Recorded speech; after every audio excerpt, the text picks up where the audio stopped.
They ask Guide about the Howlers, who reveals that they have been around for a while now and have been selling their memories, which involves copying memories instead of removing them, to get around. It turns out Howlers have really strong, crisp memories compared to other species, and Eric says it's long been speculated that Howlers have collective memory that's passed down the generations. Finally, while going down a flight of stairs, the Animorphs come across their first Howler, humanoid in shape, with skin the appearance of molten lava, a flexible spine, and metal Wolverine claws coming out of its fists. It's armed with various laser and ballistic weapons and many other sharp objects. Think the Predator with a really bad rash. So the Animorphs go into battle morph.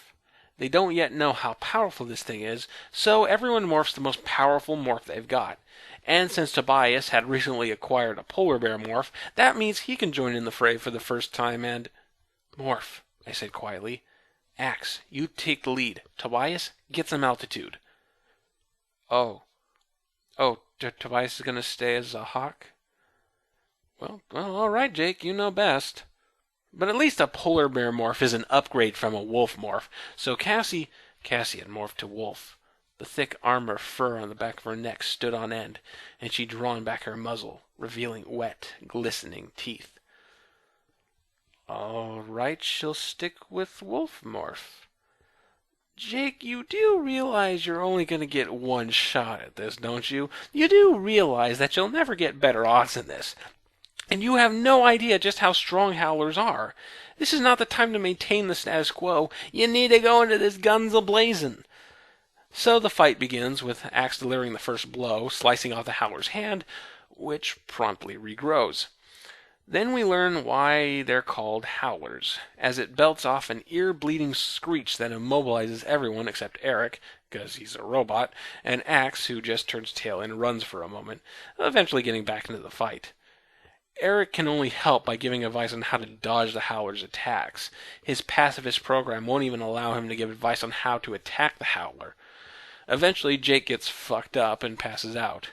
When he awakens, he discovers that everyone survived the battle, including the Howler. One Howler versus 6 Animorphs, and it ended with a draw. After the fight, the Animorphs, Eric and Guide, ran off and found a room to hide in. Now they can think of nothing to do but sulk around and think about just how in over their heads they are.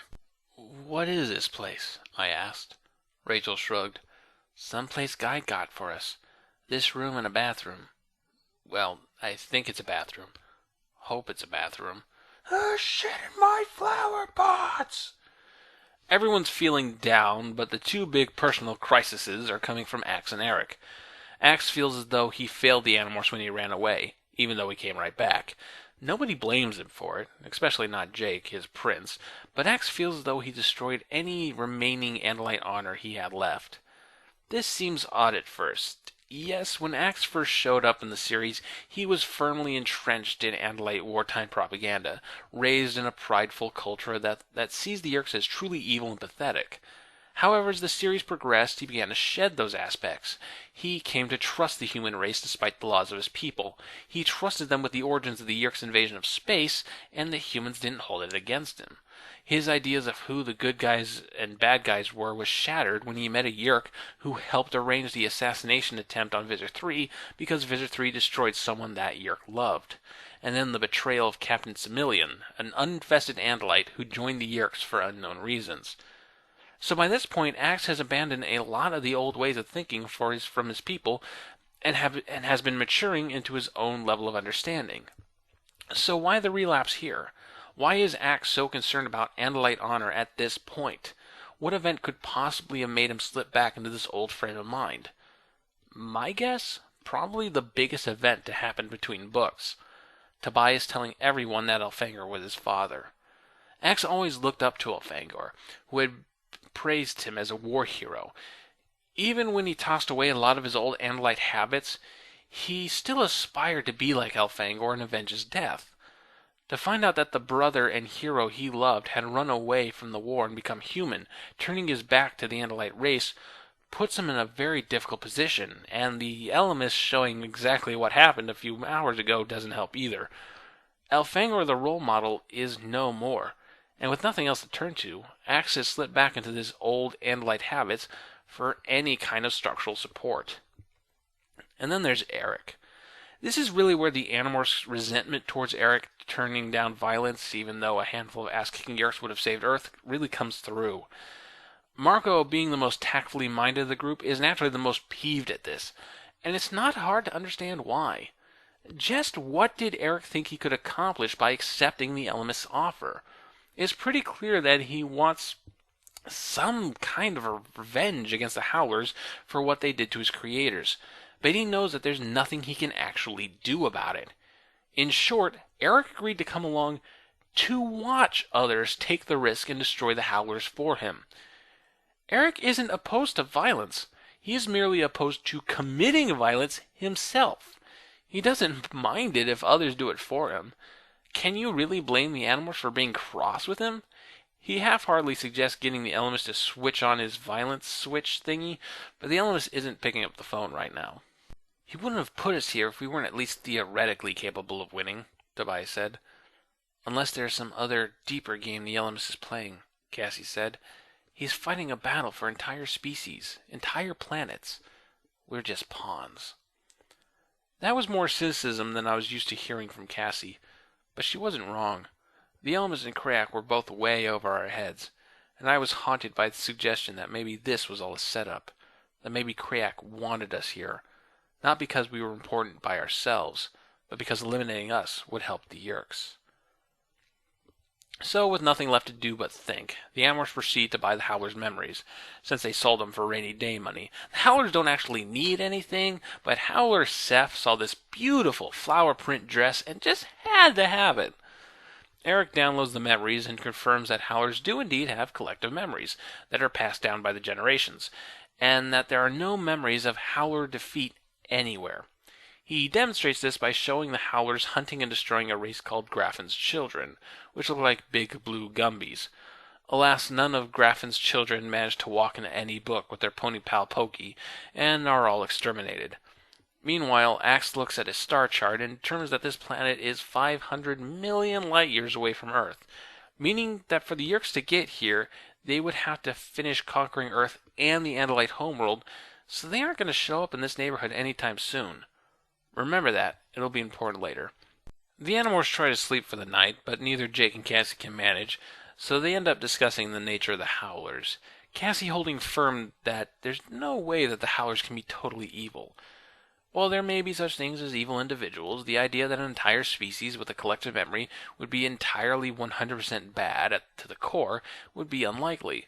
After all, their experience with the Yerks have shown that not all of them are evil. They're just as varied as personalities as humans. Maybe, I said, not wanting to stomp on our idealism. Maybe so. But what are the odds that these 7 Howlers, handpicked by Crayak, are going to be all soft and cuddly? She fell silent. So I guess I'd stomped on our idealism anyway. At some level I thought, good. We don't need a bunch of happy talk when we're up against Howlers. But at another level I was just mad at the world and confused and scared. I mean, this is a sound discussion where I feel no animosity towards Cassie, but any time I see her shot down gives me warm fuzzies in my tummy.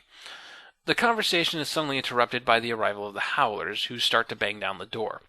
Jake tells everyone to more fly, but acts defiant for a moment and wants to stay and sacrifice himself to save the others. Jake tells him to snap out of it, and Eric ends up blocking the door, and even a bunch of Howlers have a hard time pushing around a 2-ton android.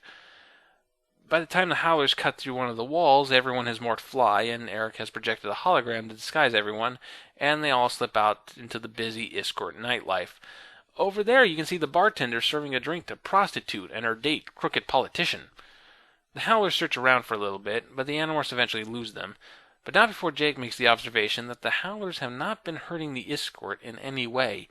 They probably won't be allowed to by the Crayak. Not until the Animorphs are dead. The Animorphs eventually sneak their way into the greenhouse zone, growing thousands of alien plant life for whatever reason. Guide leads them into a giant pyramid that houses the Servant Guild, and says he has to leave. I must feed.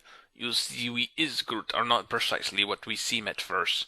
The body you see is our symbiote. We are a symbiotic race. A larger outer body, the isk, and the inner self, the much smaller portion called the yurt. A symbiote? X demanded, speaking for the first time. Do you mean that you are parasites? Long ago, yes, Guide acknowledged. But what began as a parasitic relationship has become a truly symbiotic one. We function as a single creature. The two parts, halves, only separate every 3 days, when the yurt must feed by swimming in the yurt pool and absorbing. Axe's tail was at the escort's throat before he could form the next word. Yerks! They're all yerks! What? That means they lied on their resumes! Guide explains that a long time ago the yurts were parasites who took over the brains of other species, and in fact probably are yerks who at some point got separated from the yerk homeworld, probably abducted by another alien race like the Skritna.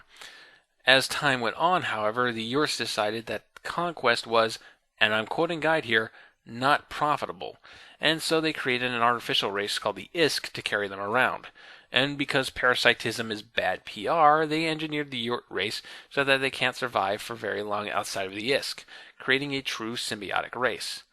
This gets the Animorphs theorizing that perhaps the reason the Elements wants to save the escort is because they can show the Yerks a new way of life, should they ever get this far. I'll give my thoughts on that idea later. Now, before we move on, I just want to bring up a few things the Animorphs could do if they took a moment to catch their breaths and think about the immediate situation with the Howlers, because brute strength has proven fruitless, and you can't run away forever. The only option is to think your way out. And while the Animorphs eventually do take action, here are a few simple things they could have done. Knowing that the Howlers cannot be violent toward the escort, then the easy solution is to hire members of the Warmaker Guild to fight the Howlers themselves. The escort seem to accept anything from body fluid to toenail clippings as payment, and the Warmakers Guild have shown they hardly need a reason to get into a fight, so it can't be that hard to round up some of them and have them fight the Howlers for you. Sure, the escorts aren't very strong in combat, but when you consider that the Howlers cannot fight back, then throwing 100 Warmaker escorts at them could probably prove effective. If not that, then consider that the escort homeworld seems to be the world's biggest flea market. In fact, it's just like a mini-mall.